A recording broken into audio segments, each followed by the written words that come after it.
Hello, my pets. Welcome back to Vanity Fair. My name is Chris Farah. It is a fun podcast where I watch TV and then get to tell you about the dumb shit I watch. And guess what? You watch it too. Or you're just like, I can't. Chris, will you just tell me what happened in this one episode? I mean, I don't know what your life is. However, thank you so much for listening. Thank you so much for being here. I really appreciate it. And here's the thing. I hope that some dumb, silly, stupid, maybe funny, maybe smart, but like probably kind of just like universally humanly dumb thing I say means something to someone once. And that means enough. At the same time, what are we talking about? I mean, 90 Day Fiance. It's before the 90 days. It's season 8. It's episode 12. Final boarding call. Here's the thing. Final boarding call happens before like even getting on the plane.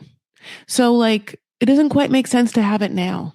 That should have happened way before. Like that's not linear to the storytelling of we know what happens when you get on a plane, like it's dissenting, at this point. It's final boarding call. What are you talking about? Anyway, I don't understand who they think we are. I'll tell you what I liked about this episode. Some things. I'll tell you what I hated. What I'll start with. Lisa and Daniel. Guess what? She pooped the bed. Do I even want to say this? I already said it, but like, do I even want to talk about it? No, I don't. She's a wild candidate to be on the show. I feel bad for her. At the same time, she needs to just, honey, just like sit out a couple of years. I don't want to say like sit out a couple of months and just like do some like self-reflection. Lisa's desperate need to feel fake good, even when she knows it's not real and like fleeting and just like detrimental to her and other people is, it's not great. She's too old. So here's we are. Oh God. That spicy food has caught up to her. So like, I guess in the middle of the night, she just shat the bed. She pooped the bed, honey. She woke up, it was warm. And it's not like the kind of warm where you just pee. Oh my God. And it's all over him. He's like, it's stained. My clothes, it's on me. He's what he said. And then she said that she had a hard time cleaning up because she kept on running to the bathroom. I'm like, I just was like, how do I do that? I don't want to know this. I hate this. I will say this. This is the one thing that this scene will tell me. You really cannot get this woman to feel any amount of like shame, humiliation enough to like get the F out of there, he is, however, I will say remarkably understanding. He's not happy about it. But next scene is that he's taken her, guess what? Is it to learn about her culture or to talk about her and her life? Or I don't know, like care about faith or something? No, it's still, talk more about him, his life. It's the Igbo culture. It's the Igbo culture. I'm so sorry. But I do like the culture. I'm just saying it's so funny. This is probably the first time I'm like, this foreign person never cares about the American. And it's true. I usually don't care about that. But in this case, Daniel so obviously does not care about one lick of Lisa's whole life. Like he never talks about faith. Like, oh, who's the daughter that I'm going to be in the life of? Like, it's just so obvious, so anyway, at the same time, like, yes, they're like patriarchal that he's like, my culture is the culture. I don't care about my culture. So his culture right now, because she's done so many things like the fake king and his uncle and like the parade, and they had tie the thing around her head. She can't do it. She can't fit in the clothes. Like she's done so much. If you really thought the palm wine, like the kneeling, like the lying, she's tried to do so much for the wig. Really think about what this. No American, and I mean this, probably on 90 Day Fiance history in the books has done anything as much as this woman has tried to change herself and do it for him. She, obviously doesn't have like as much financial means, but like she has obviously helped him to the best of her ability, which seems like arguably a lot, if not more than we would assume. Okay, so Lisa's done a lot. Daniel has done, basically nothing except that one parade and then be like, this is what you need to do to make my life happy, even though you're the one kind of like, saving me from I don't know, poverty. Whatever, getting them the nice clothes, the ancestors, whatever they said about the, premonition of the white woman coming, and saving him. God bless. Now that's going to come up later, what he thought about white people, and LOL. I mean, this is ridiculous. I feel bad talking about it a little. I mean, I don't feel great talking about it. I don't feel, like super learned or like, my God, she's going to go down in history as like someone who really just tried to fight the fight of philosophical and deep talks. Like, I can't believe I had to say that she pooped the bed. Like that's where I am in life talking about this. But that is what happened.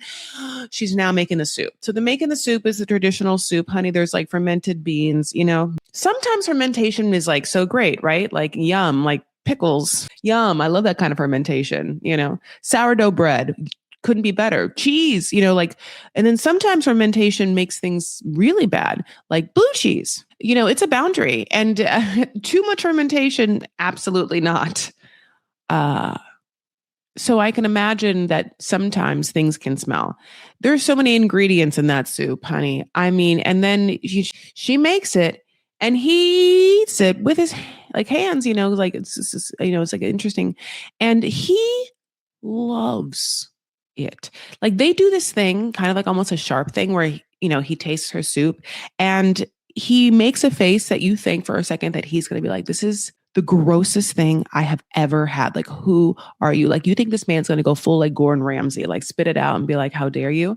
And this man does the absolute opposite. He's like kind of grabbing the soup and putting it in his mouth. I can't describe it exactly, but he pauses, and then he's like, Lisa, this is so good. I'm so proud of you. She's like so happy, and then he's also like, please try this soup. And she's like, oh no, I'm so sorry. Do you remember that time I all over you? Do you remember that? It was this morning. Don't ask me to have this fermented bean soup, honey. Absolutely. I'm good. I'm good. So here's the thing. She's like, I think I did it. I've tried so hard. There's sores all over my head, like, what more can this man want from me? Except, I didn't tell him some things. So she's like, I feel guilty because he's done so much for me. So she confesses that she's been married before, not just to like Faith's dad. And he really didn't ask about that. And, that's on him because he didn't ask. Next time, ask how many times she's actually been married because he didn't ask. She wasn't going to tell him 5 times. She's like, you would be my 6th husband. Now, that's a lie. I've been married 5 times. Okay. Yeah. No, that's true. You would be my 6th husband. Not true. Not true. You'd be my 6th spouse, betrothed husband. I mean, I don't have to be like Sue Labely, but like, no, like, I think he's our 3rd, right? There was 2 ladies. 3rd man, 2, there's 2 wives.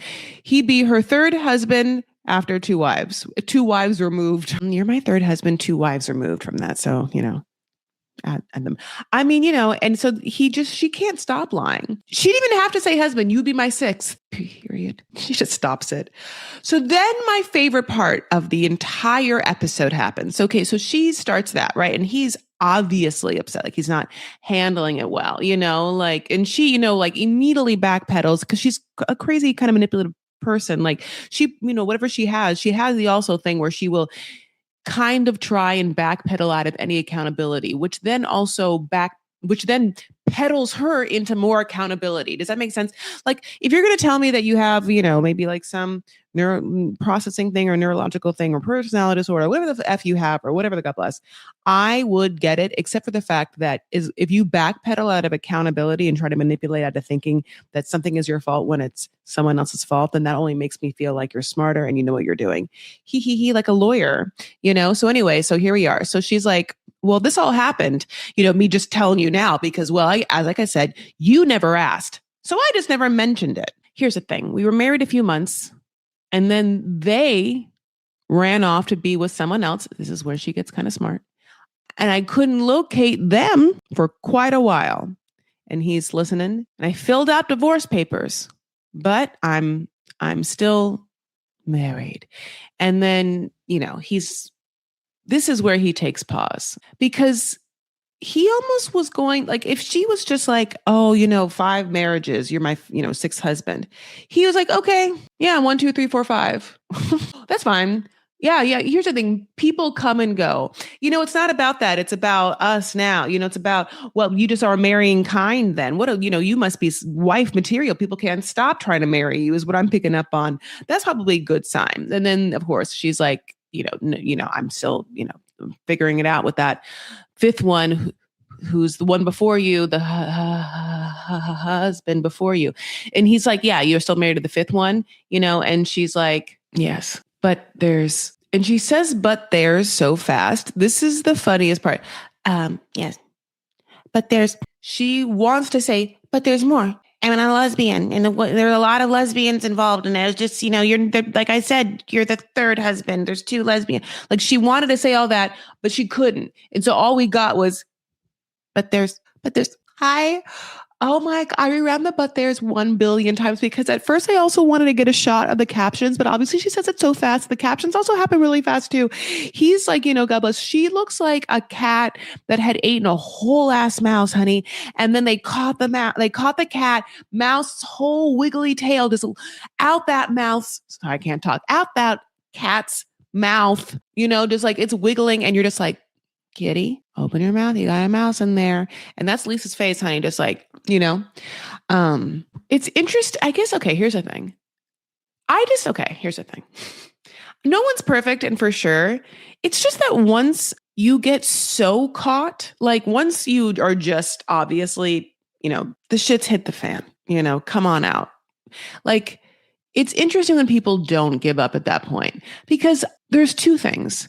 A, I think, do they think we're dumb? And that could be it.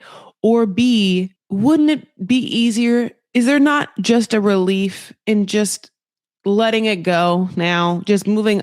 Fine, you did it. I mean, I don't know. She's been sitting on this. It's been just sitting on her mind that she's lied to him. It's just underneath that wig, all these thoughts, all these worries about waiting to see if he's going to judge her for being a lesbian and the marriage, because obviously it's a double whammy and she doesn't even get to the second whammy. She doesn't get to it, honey. She can't.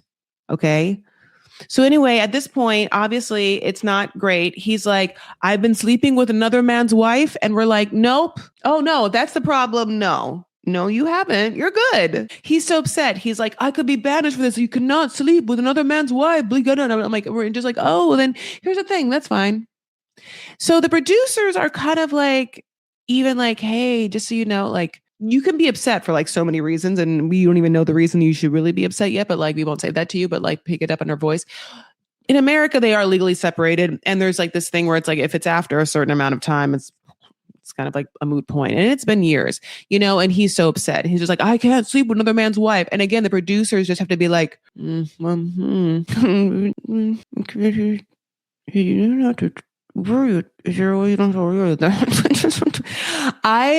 mean, yeah. I just, unfortunately, it's like, oh no, do I want Lisa's ex-wife to like have a sit down with Daniel? Of course I do. Do I want that to happen to the tell-all? Nah. Yes. Yes. I want it so bad, like, yeah, of course. Oh God. Here's the thing. I think that woman that, is the fifth, the fifth person that was hard to locate. She's not hard to locate on the internet. She's been doing interviews. So the TLC people can like definitely pick her up. I unfortunately feel like two things are true. I do think that TLC or Sharp Entertainment might be taking advantage of Lisa in her life and her, kind of like weird proclivities and or eccentricities. You tell me. So I think it'd be really damaging if they went into her whole life and tried to get people to talk about her, come to the tell-all. But however, that is what usually happens. And I can see it happening. Yes, Faith's going to come. And they had that one friend on. But, I could see a world in which the ex-wife comes on too. Because it would be, unfortunately, oh shit TV. And oh shit TV is easy to make if like hungry people are, ready to expose all for fame. And if that ex-wife is just going to do some like blogger's interview, I'm just saying, unless Sharp Entertainment's like, no, we're going to protect Lisa. And I'd be happy about that. So anyway, she's like so upset. She's like, do you want me to take off the ring? Do you want me to take off the ring? She's like, he doesn't want me anymore, which is, he doesn't fight her. She takes off the ring. He's just like, and he's like, you messed up. She's so upset. She wanted to come back and be like, please, I just want to tell me what I have to do. He's like, you messed up. get some paper towels and clean this up. I mean, no, it's interesting. He does have, some boundaries, like, he's not gonna fuck around with, someone's wife. There's something very admirable, admirable about that. Yes, he would absolutely con her, like absolutely wants to move to America and just pretend to be totally into this woman. He's not. She's pooped on him. He hates the wigs, doesn't care about her daughter, doesn't care about her life, like doesn't care about her period, just is like, get me, into the ancestry forecast dream where my mom said the white woman's coming. And here's the problem. This whole time he's been waiting for that fucking angelic lady to come, like the premonition said. And he thought, white people tells the truth. And we're here to say no. Nope. Historically, no. Categorically, no. Nope. Here, no, people don't tell the truth. I mean, that's what it's like is interesting. It's like, yeah. At the end of the day, people are people. So there's gay everywhere. There's gay in Nigeria. There's lying in Nigeria. There's gay in white. I'm sorry, there's gay in America. There's lying in America. It's, like, for better or for worse, the boundaries in between the ways in which human beings treat and act others and themselves is like not bound at all by race. Like it's just interesting. People treat everyone kind of like a similar situation. Like people are either weird or mean or classist or elitist or welcoming and warm and inviting and wanting of connection and, respectful of others. And if not, somewhat joyful in the connection they have with others. I mean, I don't know. And or open-minded to how other people live and sort of like understanding that it takes all types to make a world, and having had conversations with other people, truthful ones where people felt open and honest enough to bear themselves, so that you've had enough of those to realize, people move, the way that their hearts dictate them. And it's not always so binary. That's the truth. Anyway, okay. So here's the thing. She FaceTimes Faith, and Faith has been waiting. Okay. So Faith is like, what happened? She's like, I told him about the marriages, Faith, and he didn't take it well. And she's like, did you say that the marriages were to women? She's like, no. He's like, well, Mom, you know what you have to do? You have to go tell him about the women. I can't do it. He didn't take it well. Babe, did you just hear what I said? He took that first part bad. So I don't understand why you think I'm going to come back around and say more bad shit. Faith, no, have you met me? I'm going to skirt the issue. I am going to avoid it. I will do whatever the worst, most possible toxic option is. Faith, that's me. It's your mom. Remember? God, it's been that long since you talked to me or saw my face. It's me, Faith. It's Lisa. You're just like, oh my God. I hate to laugh. It's just that it's also triggering, but it's also so sad. And also there's a part of me that is laughing only because Faith's demeanor, and she's not with her mom, so she's had some distance, at this point does sort of feel like, what the fuck? What the fuck, Mom? Person that is getting their life together, but hopefully soon, but not right now, and definitely not in front of me ever. Like, Faith does seem like she knows that her mom isn't doing it. And she does seem to be able to tell her that. And Lisa's not being mean or like lying to Faith, nor is she even like manipulating Faith to think that Faith is in the wrong for not supporting her, which could have happened, and it's not. So I'm just going to give her that, I just like to fantasize that this whole time Faith has been like in the most luxurious therapeutic facility to heal her mother wound, where she's just like has a lovely psychologist to just be like, all right, we're going to fix it. Like you have the opportunity now to like be away from her, let her do her thing. I wonder one part of Faith is like reverse psychology of being like, look, Mom, whatever you do, don't get married to Daniel. Leave me and then stay in Nigeria. Please don't. Whatever you do, don't do it. But I wonder if she really was like, please do it. Please stay there. Please, I don't want to deal with you anymore. Please be someone else's problem. Please. Is this an opportunity for you to like not be in my life, not be my problem anymore? And I get a clean break from someone who is like a fucking succubus? I'm just wondering. I mean, I don't know. What do you guys think? You tell me. I didn't mind the ring when she took it off. I was like, it's not a bad looking ring. Okay, let's move on. Forrest and Sheena. This is a weird kind of like half-ass scene where in the middle of a confrontation, obviously the confrontation where Forrest has gotten engaged to Sheena, which is what he wanted the entire time. He wanted two things. A, to for some reason go to the Philippines with 3 pairs of underwear and then just buy some that would fit him right there. And then B, to low key get engaged to Sheena. This is a whole other like that's okay. That's two. To B, have sex with Sheena. Great. To C, like stay in the Philippines with his new wife that he has sex with. Like that's all of 2. Okay, so that sort of started on the precipice of that. Of course, was the engagement at the Gondola Mall, the Gondola Mall. Italy's finest, El Pollo Loco sponsored mall. I love that El Pollo Loco like creamy Caesar dressing. And I told you that already. And the thing about it is Caesar is like maybe Italian. I'm not quite sure, even though if you really look at it. Okay, if you look it up, I'm 99% sure that Caesar was like made from like a lovely restaurant in like Tijuana or something like that. Like I think that Caesar is like a Mexican specialty that's like somehow co-opted by Italian specialty or like Italian red sauce joints.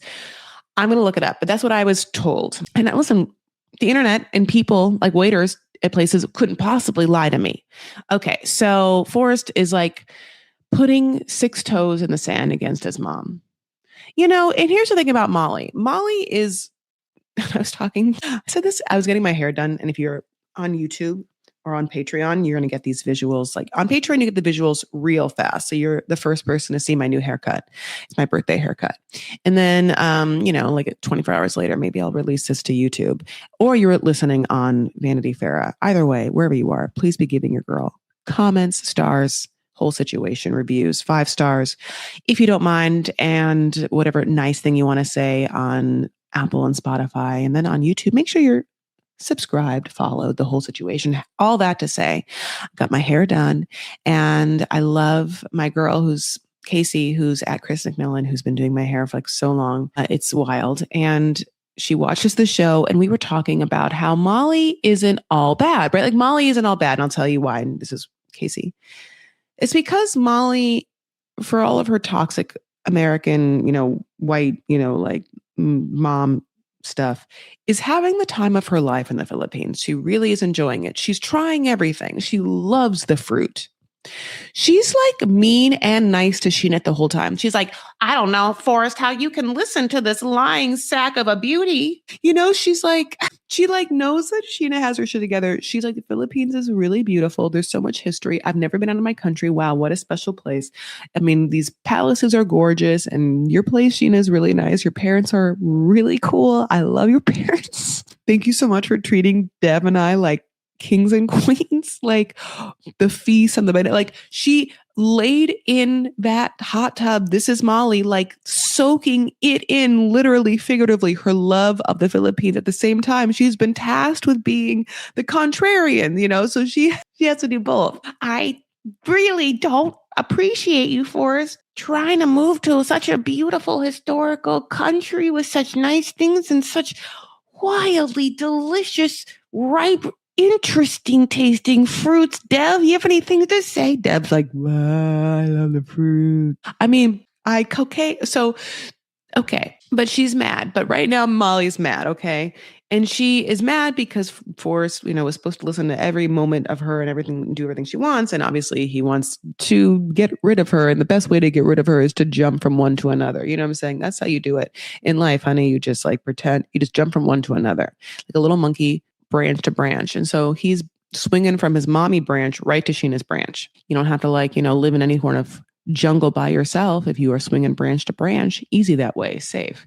So God bless. So he's like, this is really happening. We're getting engaged. You can't do anything about it. And Sheena's like, look, Mom, we're making our own choices. She's like, shut up, Sheena. You don't want to talk all the time when I'm asking you about why you're lying and now you're talking. I don't want to hear your stupid mouth, Sheena. Sheena's like, oh. And then Forrest is like, look, Mom, Sheena told me that the reason why she lies is because she has No, she did tell me. Wait, I'm so sorry. She know why? Okay, no, wait. She told me why she lies, Mom. Okay, and it's because sometimes when Sheena's like thinking about what to say, like the trauma, it's Sheena, why do you lie again? Like you did say it, but like it wasn't like super cohesive. It's something, Mom, like she just gets upset and like, people like pressure her and so she lies or whatever. It's like our fault, but like she's gonna work on. So you're gonna work on. We said that she is going to work on it. So don't even worry about it. And that's what Forrest said. And then Molly's like, well, would you stay if she diddled someone else, wouldn't you? She would just lie to you, or she would not even have to. You'd stay, you little pussy boy. She's gonna diddle someone. I mean, she would diddle someone? Doodle? Diddle? First of all, yeah, it's a horrible word. It's a horrible, horrible word that she chose to say on TV and also in that sense. Like she wouldn't have to be like, well, she fucked someone, but she could be like, well, she cheated on you? Would you stay? But diddled is so infantile. And he's like, literally like, I'm going to do what I want. And she's like, well, you're just going to do what you want. You're not going to listen to your mom. He's like, no, I'm going to be an adult man. And she's like, huh, well, don't come crying back to me when she breaks up with you. He's like, no, I absolutely won't. Now, here's the thing. If anything happens, he is going to go back to his mom. And I mean that only because I wish I had experience meeting one of his like friends. Forrest should have one American friend that we met.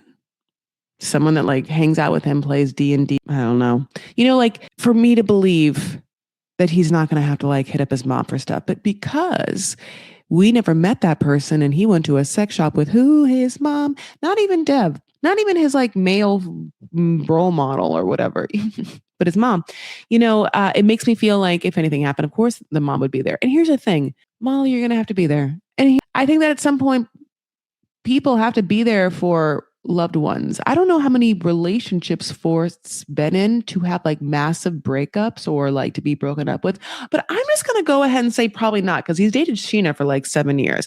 So it's crazy to me for you to just be like, don't come crying to me as if it's happened so many times.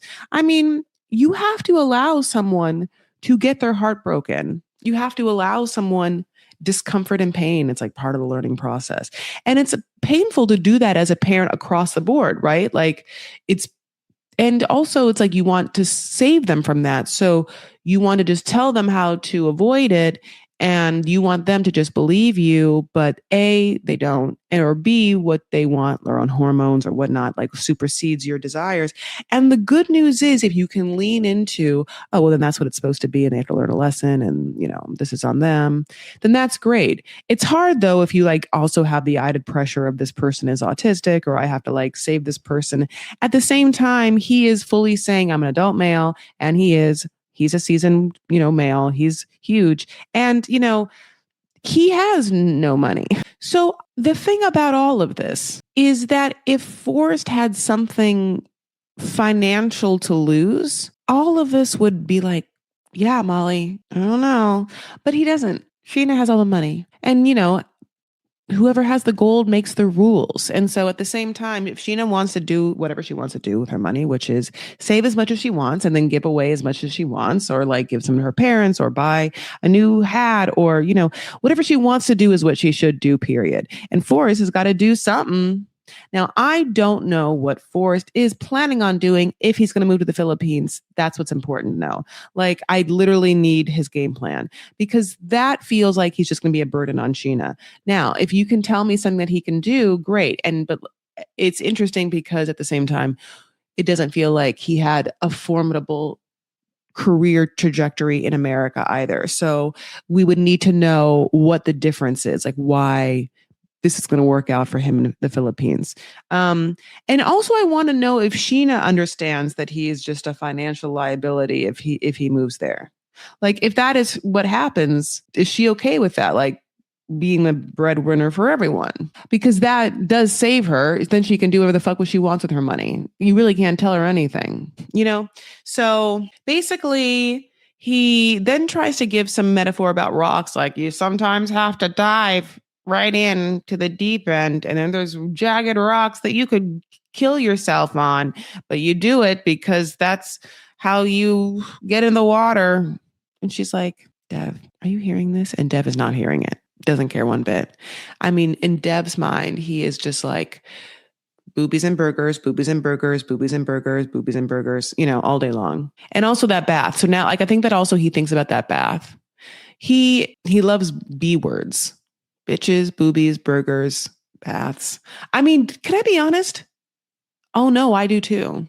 I love boobies. I love burgers. I don't care so much about like touching or seeing a lot of other women's boobies, but I don't mind like definitely like a flip book.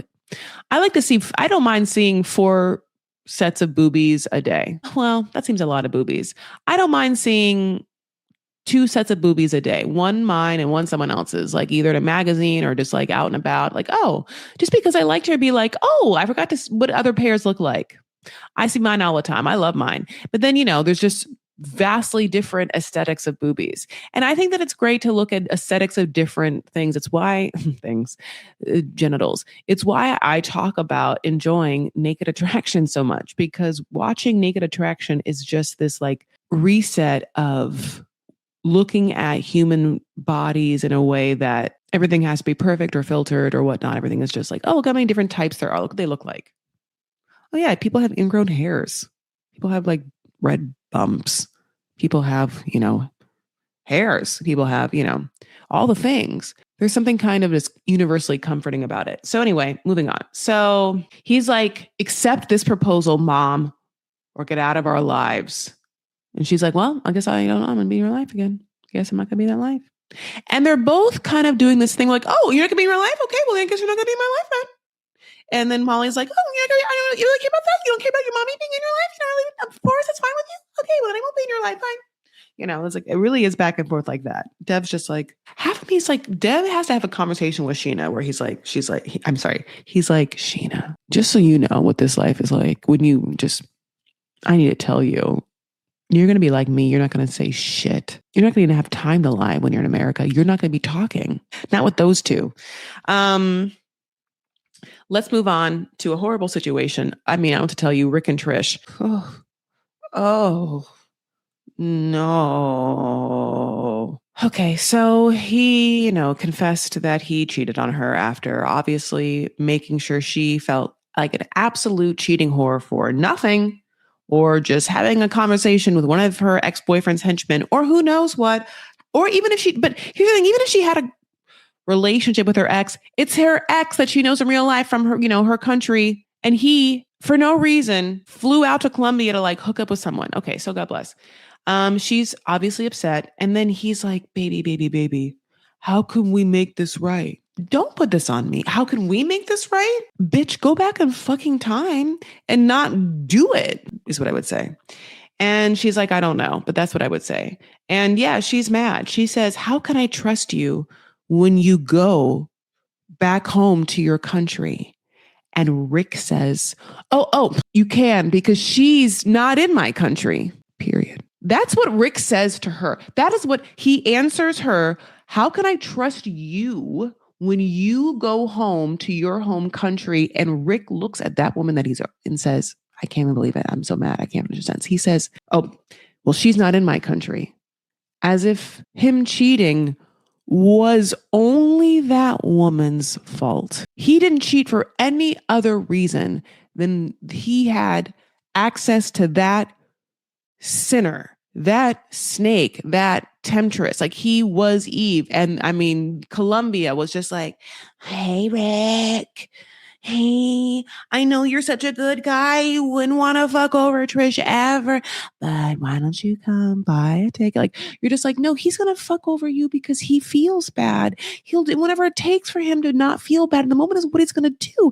Oh my God. It was just so happens that he, either can't get a lot of like his favorite kind of preference of like younger kind of, ladies to really put up with this shit in America for whatever reason. And the whatever reason is like, they have better options. And so he, is like, how can I on paper look good? Cause he's not a bad looking guy, and entrap someone who like, can't have conversations with him in real life all the time. You really can like put on such an air when you're just like FaceTiming and sending texts and you're on that shit. It's so interesting, like the ways in which people fuck over people communication wise. It takes such a like presence to read people. That's okay. Also, not to jump ship, I'm annoyed if you watch Traitors of Who Won Traitors. Spoiler alert. I'm trying to think. When you guys listen to this, it would have already happened at least 4 or 5 days. But, listen, when Rob, spoiler alert, read Natalie live on TV and then discussed how he knew that she was lying in real time, I remember thinking, can I just do that all the time? Like, why can't I just do that all the time and like know when people are lying and people aren't shit?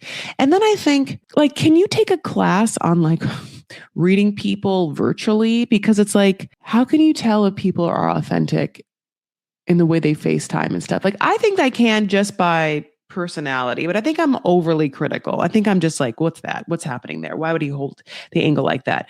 I mean, in so much of like Rick's confessionals, he's always like, I talk about, I guess, Lisa looking like a mouse. I'm sorry, a cat that had a mouse in her mouth. But also Rick looks like, and he every time you blink, he takes 1 millistep closer. Like he feels like he's trying to pull a fast run. I'm sorry. He feels like he's trying to pull a fast one over the entire world, as if we all don't know and he doesn't have to be accountable for the fact that he is weird. He isn't shit, that he is like too old to be doing this to this lovely, beautiful young lady. I mean, Trish is so naturally gorgeous. Like her skin is so supple. When she has her hair back, I'm like, she does also look so young that it's like very cringy to watch this man who's swollen and beefed out be like, can't wait to fuck you again when I've already fucked you over. Like, another thing that I really, really hate, and we saw it like when Johnny and Chloe were fighting, is when men do something super shitty to a female, and like the female is so devastated by it that they're crying, and the man is trying to use that as an opportunity to slide in with physical comfort. When it's like, no, you're not going to hug me now and be like, baby, baby, I want you to feel better. I'm literally crying because of what you did to me, and now you want to push my whole body against you. No. And be like, oh, it's breaking my heart to watch you cry. Yeesh. He wants to comfort her. He just is like, I promise, baby, I promise I'm not going to cheat. I will never cheat on you. I would never do it, baby. Please, please, baby, don't ever consider me cheating on my baby again. You're just like, oh my God, Rick. It is so intense, and he absolutely is going to cheat on her immediately. Like, it is such a lie. It is so gross. I mean, it like makes me, if I said quiver, you would think it meant like turned on. It makes me shudder, makes me like, it makes me like convulse with like, no, help that this universe has such a person that is going to lie and be so gross to someone who doesn't deserve it. How are you so mean and like violently vulgar to someone that you quote unquote like is attracted to? Like, I do, and I say quote unquote, he obviously is attracted to her. If you really liked someone that you're attracted to and you think they're cool and you want them in your life, like how do you treat them like this? Unless you just don't have the capacity to. And I think that we think age gives people awareness or capacity or wisdom. But for Lisa and for Rick, there are very similar vibes of not these two. Not yet. Not ever. No, Rick just looks way better than, Lisa. He's kept up, a little more. And I feel bad to say that for Lisa, but, like she, could, it's just, she, God bless, as we can see. But at the same time, both people are desperate for love and barking up wrong trees. Trees that are too young. And here's the thing. I don't know exactly what, I don't know. I know what Daniel wants.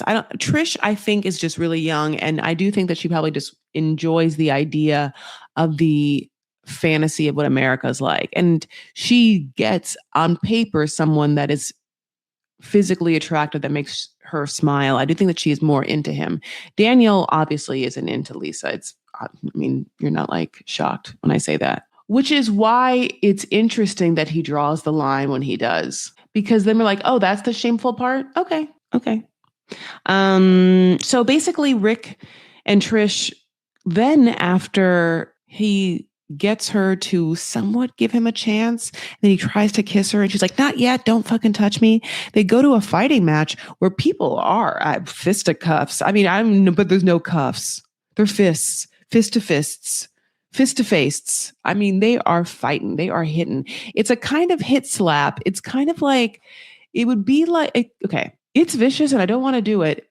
There's something wildly like kind of feminine about it also. Like it looks kind of like, listen, I don't mean to say like it's these two men are fighting, but there's something kind of sorority girl or bad girl about the style and technique, which is just kind of a free for all maybe.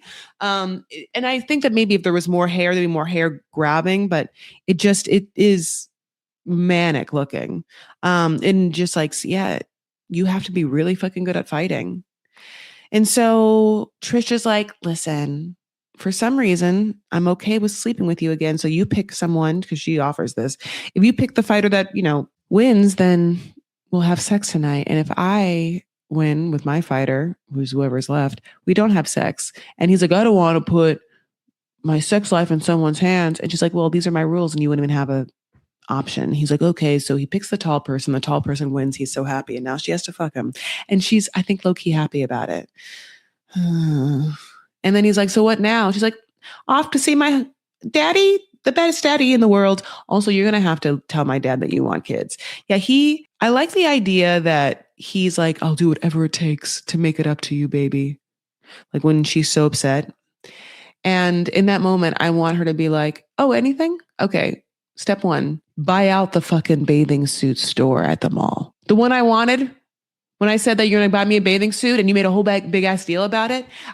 Buy me the fucking store. And two, we're having kids, as many as I want. And you're about to go kiss my dad's ass and then tell him how you can't wait to bring him his grandbabies. Or I won't have sex with you tonight. That's the fucking ultimatum she should have made, not about like picking the fighter. Girl. So let's move on to Elise, honey. Okay. We pick up on Elise and Elise is packing, honey. And Elise has a fabulous apartment. This is a super modern, very bright Miami apartment. Her kitchen's gorgeous. She has a lot of clothes. She has a lot of bags. There are Christian Dior like shopping totes. They're YSL. There's a couple of Gucci bags and like not the maybe I don't know if the black ones, maybe the chevron, but yeah, two kind of like cute, maybe crossbodies. It looks like a Chloe bag is a circle bag. She has them all displayed. Now they do look real and or very good looking knockoffs. They look real though. And I think that the way that they're displayed isn't how a lot of women display their like designer bags that are real. Some women keep them in their desk cloths, their little, bags, or they keep them like behind glass containers so they don't get dust, like just like, people put their shoes in the boxes. And so, but I was like, whatever, I can deal with that. And, she is packing, like I said, and we're like going over and seeing her, like putting her like stuff in. I'm like really looking at all her like Dior bags. And she really has like such good look. There's a saddle bag back there. Like, oh my God, I really love it. So then we go into her bag and she has white Chanel whatever flats. They're slides just willy-nilly on top of each other in a bag sitting on what looks like white Gucci sneakers. And that part is suspect because there's no way you can pack all those white designer shoes like with no dust bags just sitting on top. They're going to get so fucked up and so dirty. Like they have dirt in the bottom just pressed against each other. Like you wouldn't do that. Those are expensive. But here's the thing. I didn't realize that Elise had at least access to as much money as she does, in the sense of I didn't realize that her parents were like ballers, which I'm so happy for her.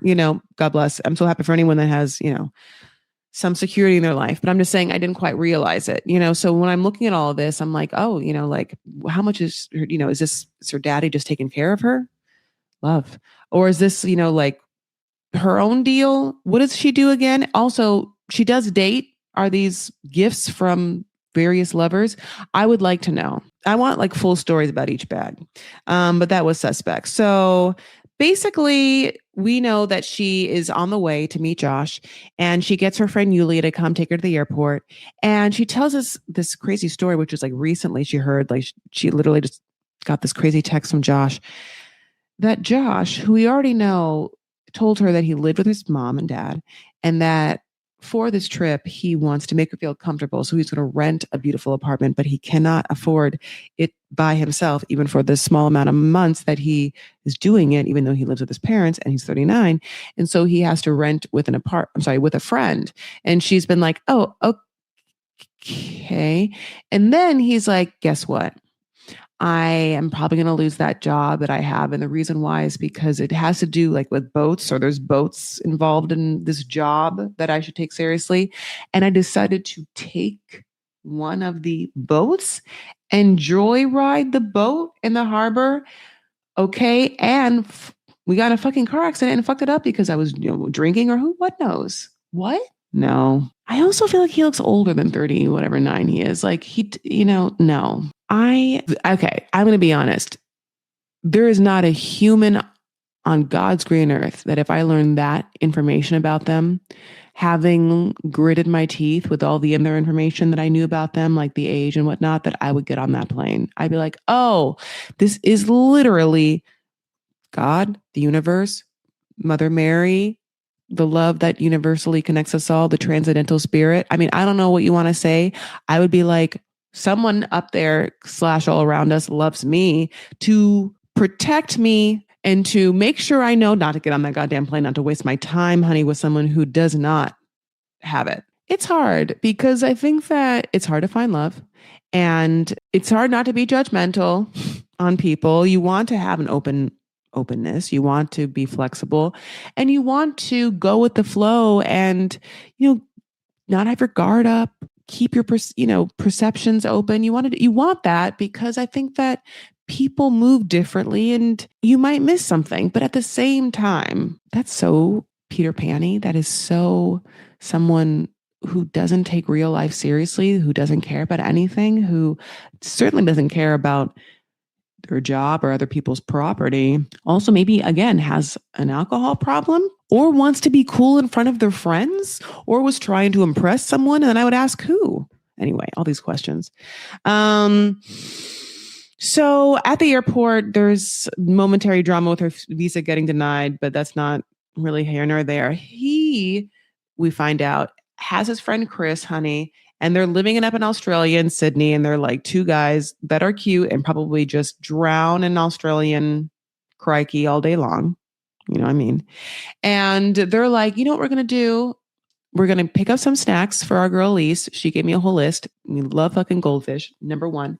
And the second thing is, we're going to make this girl who like got on a plane 28 hours ago. By the way, is that one plane? No way. You can't take one plane for 28 hours. You don't have the gas for it, right? I have to look up the Australian route. Australia looks wild to me. It looks like a parallel universe. I don't know why. It looks like, like a parallel universe a little bit. Like everything I know, but one slightly askew moment off where I'm like, is it? Okay. I feel like we get a lot of this right off the plane onto some place. Like, and the person always is like, no, I don't want to. Why would they think I'd want to? I obviously need to get, to a shower and to a bathroom and to a bed. But however, our girl Elise, who is hot as hell, who has, obviously a body yada yada, who like is a cool girl, but also, has some insecurity issues and definitely wants to be loved and definitely has been hurt. All of those things, and we're not quite sure if she's ready and if Josh is it. I don't think would expect her to do what she does. So she's like, fucking, I got off the plane. I've already acquiesced to this. I checked this person's stories and he's hanging out with this guy, Chris. So I guess Chris is with us and they're dressed up like they're going to go to this Australian horse day. And like, that's what my life is. And I'm just supposed to be like, great. Oh, that's exactly what I want to do. Thanks, babe. However, she does. Like, Elise just like puts on her big girl panties, but not really, because those would be two granny panties. And she wears basically a thong or nothing at all. And she's like, hey, hey, you're sexy. Hi, nice to meet you. You're so sexy. They can say sexy. And she's like, okay, well, if that's what a fucking is. If you guys think that I'm not going to be able to have one moment of time, then here's my bags. You find me something to wear. And they do. They open her bags on the airport floor and they siphon through things, and they find a dress. And she's like, oh, I guess I don't have to wear an underwear or bra with that one. And they're like, booming, because she's a little bit, and I mean that, it's fine. She is a pick me girl. And so you're going to have pick me moments, like, and there's a couple of pick me types. Like there's a pick me kind of girl that's like, I'm not like other girls, like I'm this kind of girl. But there's also the kind of pick me girl that like definitely loves to give the like subtle, think of me sexually at all times when I'm around, like a little bit. And that's that kind. She's unabashed about it though. So she's not trying to like hide the fact that she wants to be thought of as sexy, wants people to be thinking that she's sexy, boobs, butt, sexy, Elise, period, she puts on a dress and the boys are like, you know what? She did it. We're impressed. She could have like done a whole like pouty thing. She could have like put on a whole princess thing. She could have been like, no. What is he doing here? Chris, what kind of name is that? Fuck that. Unless I'm going to meet you and spray you down with Bath and Body Works. I don't want to meet a Chris. I don't know. She was kidding. She could have been like, I just want to go back to the nice apartment that it should just be us and not you, Chris. And eat the goldfish that you got me and take a shower. That's what I want. Why are you making me dress this fancy ass dress and go to a not polo event? I don't know, but they do look good and they're going to have fun. Here's the thing. They're going to have fun. And that's the other thing about sometimes like keeping yourself open. Like, yes, things can be shitty. And yes, you have to know yourself. But if you push your boundaries, sometimes you're surprised. And it happens in, I think, social ways, and there are other ways it happens too. Like, that same sentiment, knowing yourself, knowing what's good for you and like what you can tolerate, at the same time, knowing if you can push yourself a little bit, if that might be good for you, because over that amount could be, and in fact, a reward you didn't quite know happens when you're working out, right? Like when you're like, can I go another 5 minutes of whatever, another couple of reps, or, blah, blah, blah, blobs. Or, yeah, can I extend a patience or a graciousness or a go with the flow flexibility to a situation that I normally wouldn't or would try to exert control over because I think I need to? When do I need to? I mean, for all intents and purposes, we can assume that Elise got daddy to get her a business class or first class seat. So she reclined.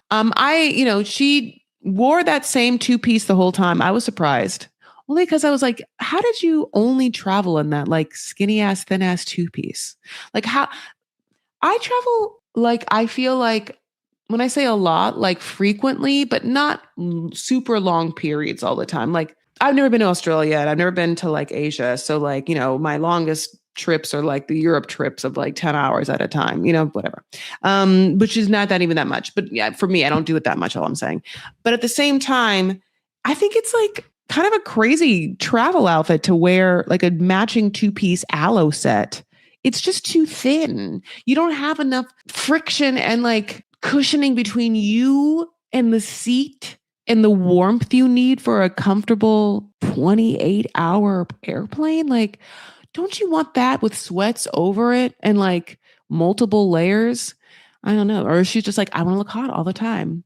So I'm always cold. There's that thing where when you're maybe driving around a bar part or a club part of whatever city, and obviously this could happen in Hollywood or I live in Los Angeles. There are times when you see girls just teetering in their short skirts. In New York, you see this too. And it's fucking cold outside. It's freezing, but you want to look hot. So you gotta be cold. Anyway, let's move on. Okay, Aviva and Stig.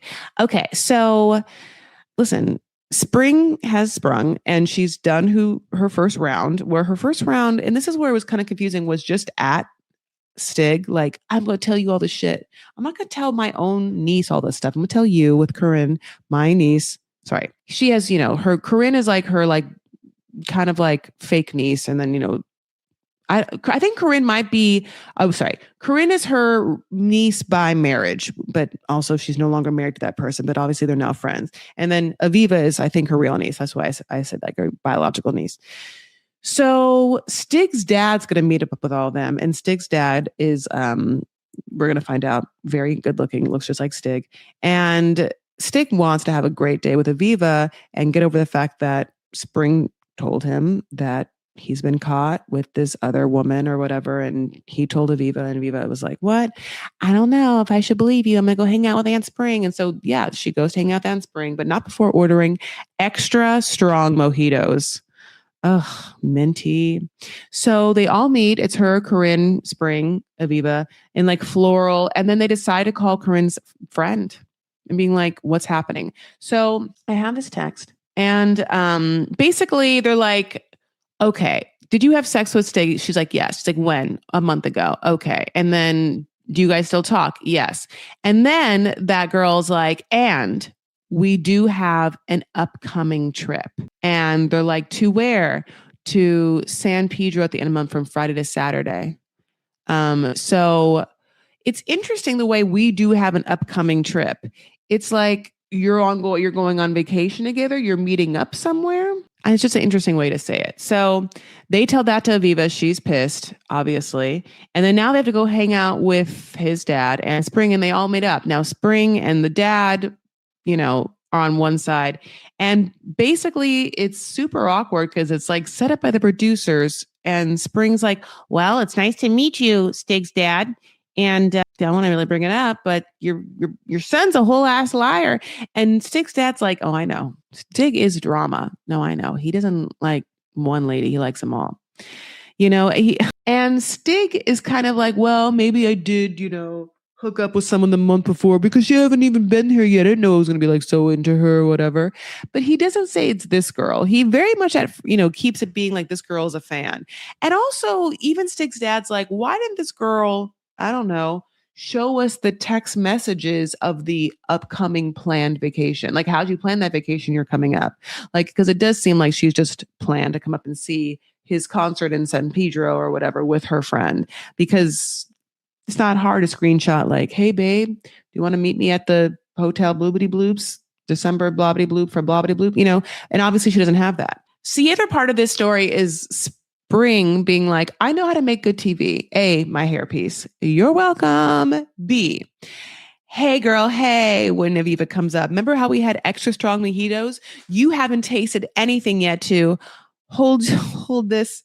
Hey, Stig's dad, Dwayne, who's hot as hell, and Stig, let's get some panty rippers. She's like, yes, let's order panty rippers, niece. I know how to get the party started. And I know what you need. It's to get away from Stig.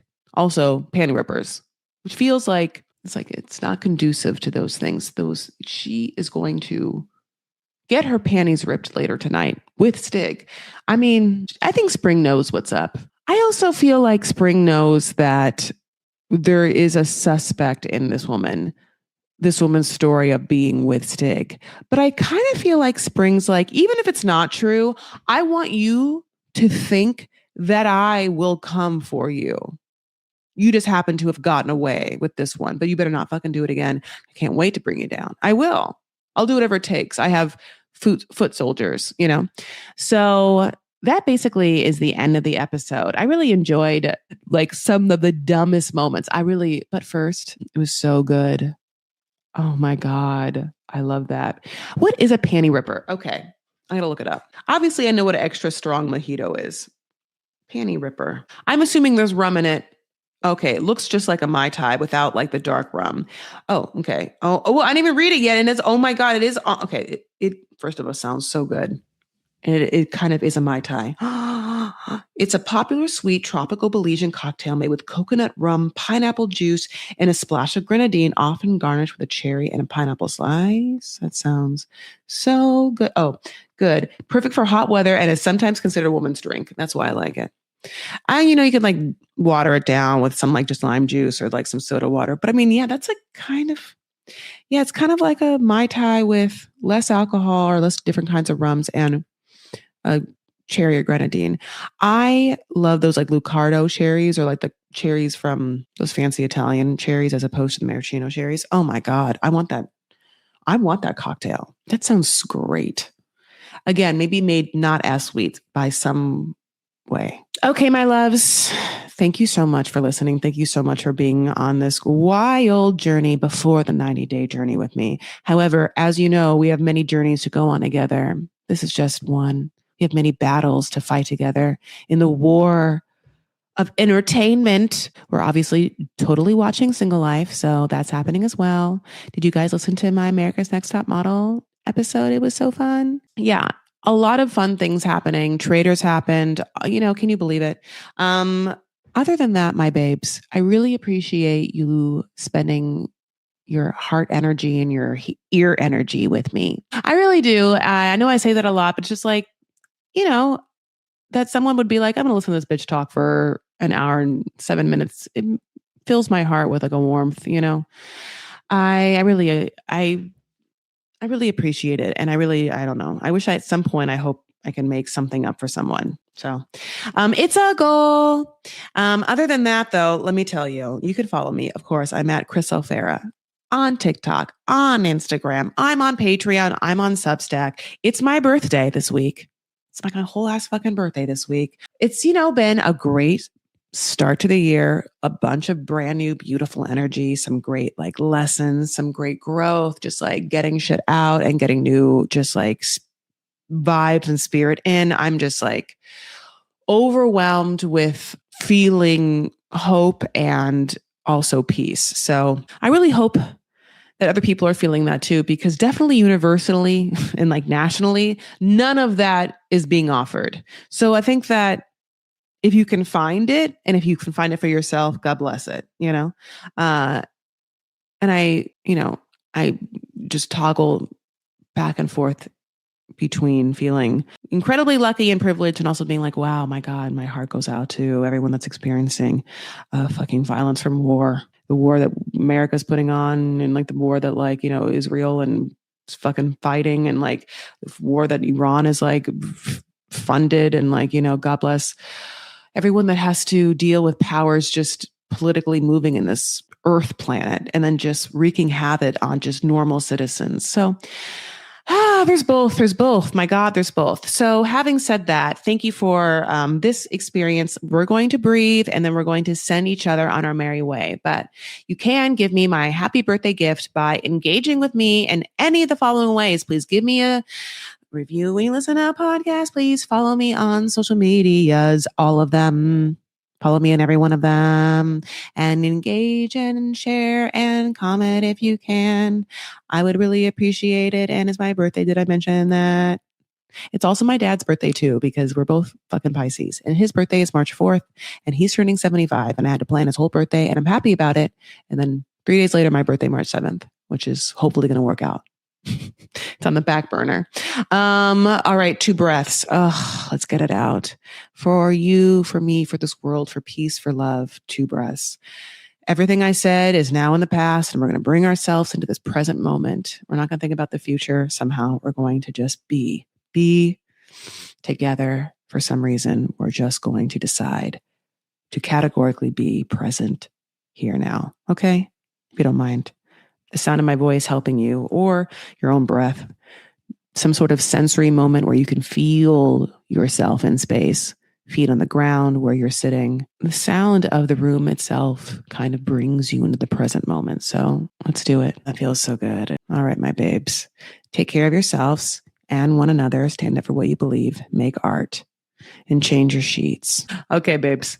Sometimes art's a brand new fucking bed. A brand new made bed with all your pillows nicely put, or you've like zhuzhed out the corner. So like, it's like beckoning you to come in, like it's already pulled out for you. I mean, put a chocolate on your pillow, whatever you need to do, honey. Spray some lavender. Art is everywhere. All right. I'll talk to you later. Bye.